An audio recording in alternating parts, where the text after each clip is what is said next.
तो भाई मेरा नाम उत्कर्ष हुआ। और हम आपसे बात करने जा रहे हैं कि वेरिएंस क्या चीज़ है, वेरिएंस रिकवरी क्या चीज़ है, और जितने पहलू हो सकते हैं उसके इसको इस वीडियो में कवर करेंगे।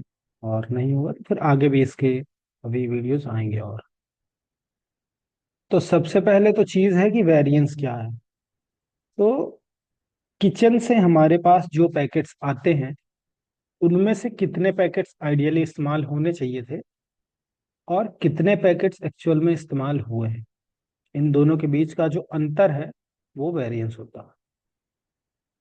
एग्जाम्पल से समझते हैं कि जैसे किचन से 10 बटर ग्रेवी के पैकेट्स आए, आपके पास जो ऑर्डर्स आए, क्योंकि सब में पोर्शनिंग तो फिक्स है कि कितनी जानी है, उस हिसाब से आपके 4 बटर ग्रेवी के पैकेट इस्तेमाल होने चाहिए थे। आपके पास क्लोजिंग आई, जब आपने क्लोजिंग की तो देखा गया उसमें 3 ही पैकेट बचे। जब ऑर्डर 4 का आया, किचन से 10 आए थे, तो आपके पास 6 होने चाहिए, लेकिन आपके पास 3 बचे, तो यहाँ पर फिर वेरिएंस 3 का आ गया आपके पास। सेम चीज, अगर जो राउंड ब्लैक बाउल ब्लैक है, जो ब्लैक बाउल है आपके पास, तो वो आपको स्कैन करना, एक पैकेट स्कैन करना था, लेकिन लापरवाही की वजह से आपने 2 पैकेट स्कैन कर दिया। तो उसमें फिर जो है 1 पैकेट का वेरिएंस आपने आएगा ही आएगा। और ये एकदम दिमाग में रखिए, जो एक्स्ट्रा ओपनिंग है वो भाई डिसिप्लिन इशू है। हम लोग जो वेरिएंस की कॉल लेते हैं तो आप लोग उसमें बताते थे ना एक्स्ट्रा ओपन हो गया था और ये यहीं पे रखा हुआ, अनटिल अनलेस कोई बहुत जेन्युइन रीजन है, एक्स्ट्रा स्कैन नहीं करना है भाई, वो डिसिप्लिन इशू।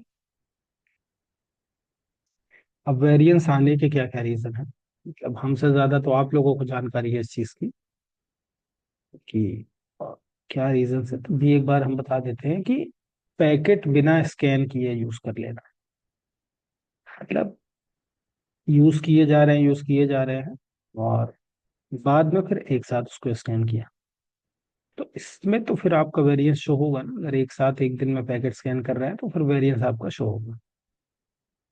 ऑर्डर आया नहीं, दूसरा रीजन क्या है, ऑर्डर आया नहीं की बात, और आपने पैकेट स्कैन कर लिया, मतलब एक्स्ट्रा पैकेट स्कैन करके रखा हुआ कि अरे हमारे यहाँ तो इतने ऑर्डर आते ही हैं तो हम एक्स्ट्रा पैकेट स्कैन करके रख लेंगे।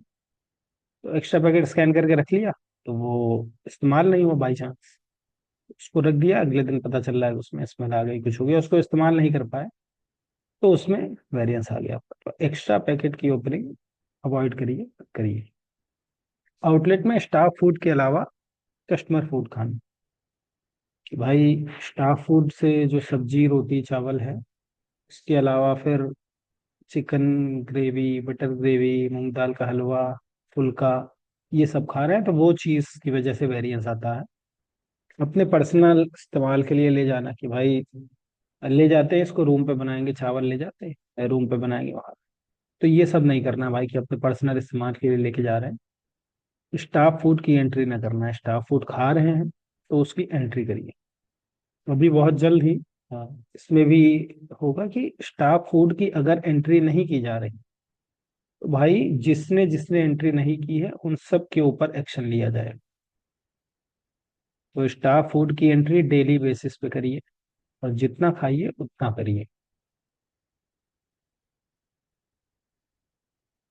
वेइंग मशीन का इस्तेमाल नहीं करने से होता है, ओवर पोर्शनिंग करते हैं, हाँ अंडर पोर्शनिंग कर, हालांकि ओवर पोर्शनिंग हो रही है तो अंडर पोर्शनिंग भी होनी चाहिए अगर वेइंग मशीन का इस्तेमाल नहीं कर रहा है तो। लेकिन नहीं, आप लोगों से जब कॉल पे बात होती है तो सारी कंप्लेन यही आती है कि ओवर पोर्शनिंग कर रहे हैं, तो वो नहीं, वेइंग मशीन का इस्तेमाल नहीं कर रहे हैं इसलिए ओवर पोर्शनिंग। ऑर्डर में एक्स्ट्रा स्कीम ले जाना, स्प्राइट ले जाना, लस्सी छाछ ये सब एक्स्ट्रा लेके जाना, तो वो चीज़ की वजह से काफ़ी वेरिएंस आता है। रिसीविंग के टाइम पे जो अरेंजमेंट करना होता है उस चीज़ को तरीके से ना करना, फीफो फॉलो ना करना, कि भाई जो पुरानी डेट की चीज़ें हैं, पुराना आइटम है उसको आगे रख दिया जाए और जो नया आया उसको थोड़ा पीछे रखा जाए, जिससे कि जब शेफ उसको इस्तेमाल करे तो वो भी उसी हिसाब से इस्तेमाल करे। तो है कि वेरिएंस कंट्रोल कैसे करें। तो भाई सबसे पहले चीज शुरू होती है जब किचन से सामान आया आपके पास, तो रिसीविंग के समय पे सही अरेंजमेंट करना है, फीफो पूरी तरीके से फॉलो करना है, कि फर्स्ट इन फर्स्ट आउट वाला सिस्टम फॉलो किया जा सके, इस हिसाब से अरेंजमेंट करना। कि शेफ जब अपना ऑर्डर लेने आए, सॉरी, ऑर्डर के टाइम पे अगर कुछ भी बटर ग्रेवी कुछ भी लेने आए, तो उनको पुरानी डेट का जो है, मतलब जो जल्दी एक्सपायर होने वाला है वो पैकेट आगे मिले, और जो थोड़ा बाद में एक्सपायर होने वाला है वो पैकेट पीछे मिले। तो फीफो फॉलो करना। यूज करने के पहले पैकेट स्कैन जरूर करना है। बिना स्कैन किए पैकेट इस्तेमाल नहीं करना है, वो डिसिप्लिन इशू में आता है। जब ऑर्डर आए तभी पैकेट स्कैन करके रखना भाई, एक्स्ट्रा नहीं रखना है। यहाँ पर हमें नहीं लगता किसी के भी आउटलेट पे 5,000 ऑर्डर एक दिन का आ रहा है कि एकदम समय ही नहीं मिल रहा है 1 सेकंड का स्कैन करने। अगर आपके पास ऑर्डर आया और आपका इन्वेंट्री मैनेजमेंट ठीक है, तो आपको जाकर जो भी चीज का ऑर्डर है, आपको अपने डीप फ्रीजर से, चिलर से पैकेट ला के उसको कट करने में बहुत ज्यादा समय लगेगा, तो 15 से 20 सेकेंड, उससे ज्यादा का समय नहीं लगेगा। उतना समय जो आपके केडीएस पे टाइम चलता है उसमें वो समय इंक्लूडेड है भाई, उसके लिए कोई अलग से समय नहीं लेना। स्टाफ फूड की रेगुलर एंट्री करनी है, आप स्टाफ फूड खा रहे हैं तो एंट्री करिए उसकी, बस। और अगर एंट्री नहीं करते हैं तो जैसा हमने बताया कि फिर उस पर भी अब एक्शन शुरू होगा। स्टाफ फूड का कोई हिसाब ही नहीं है, मतलब कभी कॉल पे बात हो तो कहीं 75 75 एंट्री कर देते हैं एक दिन में भाई। अगर कोई इतना रोटी खाता हो तो फिर कोई बात नहीं, वो अपना आराम से खाए, उसको जितनी रोटी के मन है। लेकिन अगर नहीं खा रहे हैं तो भाई 75 रोटी तो नहीं, मतलब फिर एंट्री करना चाहिए उसको, थोड़ा उस हिसाब से करें जितना खा रहे हैं। कस्टमर फूड नहीं खाना है, स्टाफ फूड ही खाना है। तो वेइंग मशीन का इस्तेमाल सही करना है भाई, उसका रेगुलर इस्तेमाल करना, और पोर्शनिंग सही रखनी है। जितना है हम लोगों के एसओपी में उतना ही हम लोगों को पोर्शनिंग करनी है। सीईओ डेली बेसिस पे कॉल लें, बुनियादी शीट पे देखे या लाइव डिडक्शन शीट पे देखे कल का वेरिएंस कितना है क्या है, और उस हिसाब से डेली की डेली अपने शेफ से बात करें। वहां पर कहीं पे कोई दिक्कत हुई है कुछ हुई है तो उस चीज को नोट करके रखें कि जब मीटिंग हो तो उसको बता सके। तो अगर आप डेली डेली कॉल पे वेरिएंस की बात करने लगेंगे तो आपको डिफॉल्टर्स भी पता चलेंगे कि हाँ कौन है जो ज्यादा गलती कर रहा है। अगर डिफॉल्टर्स पता चलते हैं, उनको वार्निंग देनी है। ऐसा नहीं कि पहली बार में एक्शन ले लेना, एक बार दो बार वार्निंग देनी है। अगर उनको 2 3 वार्निंग के बाद नहीं समझ में आता है तो भाई उन पे एक्शन लेना है। मतलब ऐसे बार बार बस वार्निंग देने से तो उनकी आदत पड़ जाएगी कि अच्छा वार्निंग मिलनी है ठीक है, क्या ही दिक्कत है। नहीं होता है तो 2 3 वार्निंग के बाद फिर आपको एक्शन लेना।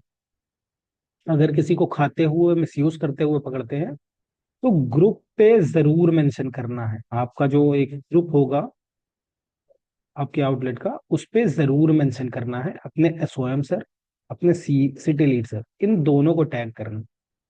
इनको टैग करेंगे और उस इंसान का नाम लिखेंगे जिसकी तरफ से ये गलती हुई है कि वो खा रहे थे, उसका मिसयूज कर रहे थे। और जैसा आप लोगों को बात करके लगे तो उन पे अप्रोप्रिएट आपको एक्शन लेना। अगर किचन से पैकेट फटा हुआ आता है कुछ है तो आपको उसकी फोटो लेना, उसको ग्रुप में डालना। ये इस वजह से कि जब आपकी मीटिंग हो तो आप उसको दिखा सकें, और कोई मतलब गलत एक्शन ना हो, और किचन में भी वो चीज बताई समझाई जा सके कि हाँ भाई ये गलती उनकी तरफ से ना की जाए। किसी पैकेट की स्कैनिंग में इशू होता है, जैसे कि क्यूआर कोड कभी कभी बदल जाता है या क्यूआर कोड स्कैन नहीं हो रहा, तो उसका वीडियो बना के जरूर ग्रुप पे डालें, जैसे कि उसको सही कराया जा सके अगली बार से, कि भाई जितना जल्दी से जल्दी हो सके उस चीज को सही कराया जा सके। अब सबसे ज्यादा जो देख ध्यान रखने वाली बातें हैं उनमें से ये है कि जो आप लोगों के वेरिएंस रिकवरी जो होती है जिस पे हम लोग बात करते हैं, तो वो एक तो आपका जितना वेरिएंस आया वो हम दिखाते हैं। जैसे कि ये है चंद्रा आउटलेट, चंद्रा लेआउट, इसमें वेरिएंस आया 26,000। जो सेल होती है, सेल का जो 1.5% है उतना बफर दिया जाता है। अब ये बफर वाली चीज क्या है वो समझा देते हैं। अगर आपके यहाँ 100 ऑर्डर आ रहे हैं, उनमें से बहुत स्वाभाविक है कुछ ऑर्डर कैंसिल हो जाते हैं। आपके यहाँ 10 बटर ग्रेवी का पैकेट आया तो हो सकता है कोई एक पैकेट बाहर रखा रह गया, किसी शेफ ने बाहर रख दिया था और उसमें महक आने लगी। तो खराब खाना तो कस्टमर को किसी कीमत पे नहीं भेजना है, वो तो हमारा क्लियर है। तो इन सब चीजों पे कि भाई कभी ऑर्डर कैंसिल हो रहा है, ऑर्डर कैंसिल हुआ तो ऑर्डर तो बन गया था, तो सामान तो अब वो वेस्ट हुआ ना। तो ऑर्डर कैंसिल होने पे, वेस्टेज होने पे, खाने में कोई महक आ जाने पर, और कभी कभी जेन्युइन जो और भी इश्यूज होते हैं आपके आउटलेट्स में होते हैं, तो आप लोगों को भी जानकारी, हम लोग कॉल करते हैं तो हम लोगों को पता चलते हैं।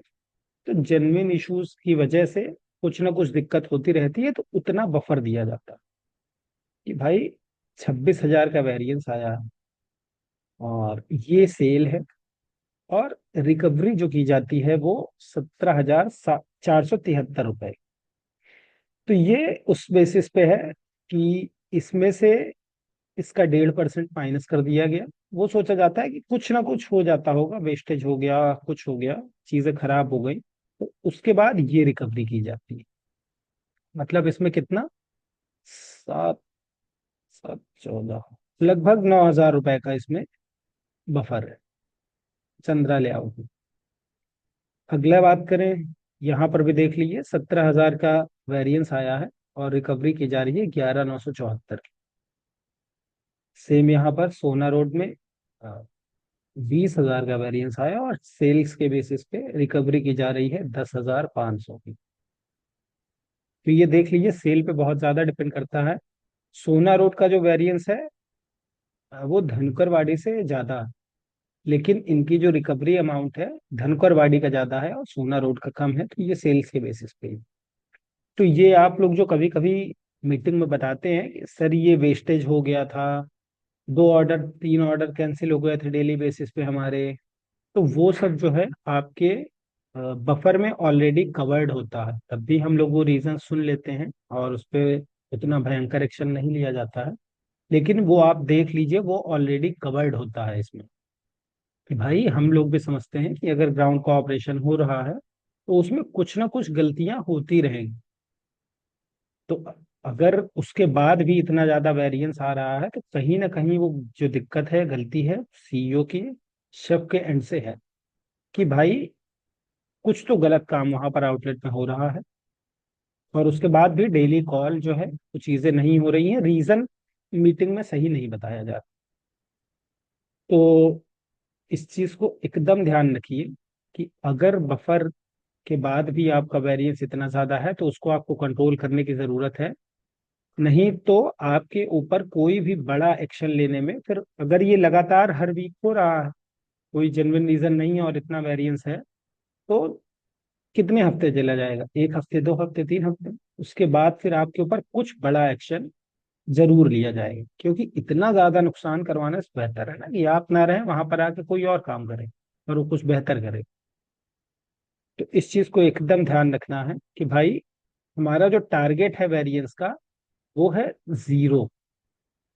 मतलब आपका जो यहाँ जो प्राइस आएगा, ये जो वेरिएंस आएगा बफर के बाद में, हालांकि हमारा तो टारगेट है कि यही 0 हो, लेकिन वो चीज नहीं पॉसिबल है क्योंकि कुछ ना कुछ कभी खराब हो जाता है, कभी कोई पैकेट फट जाता है, कभी कुछ हो जाता है। तो ये तो 0 हो वो इतने बड़े सिस्टम में नहीं पॉसिबल है, और वो आपसे हम उम्मीद करते भी नहीं है। लेकिन बफर के बाद की जो चीज है, या तो आप अपना सेल्स इतना बढ़ा लो कि आपको बफर इतना मिल जाए कि आपको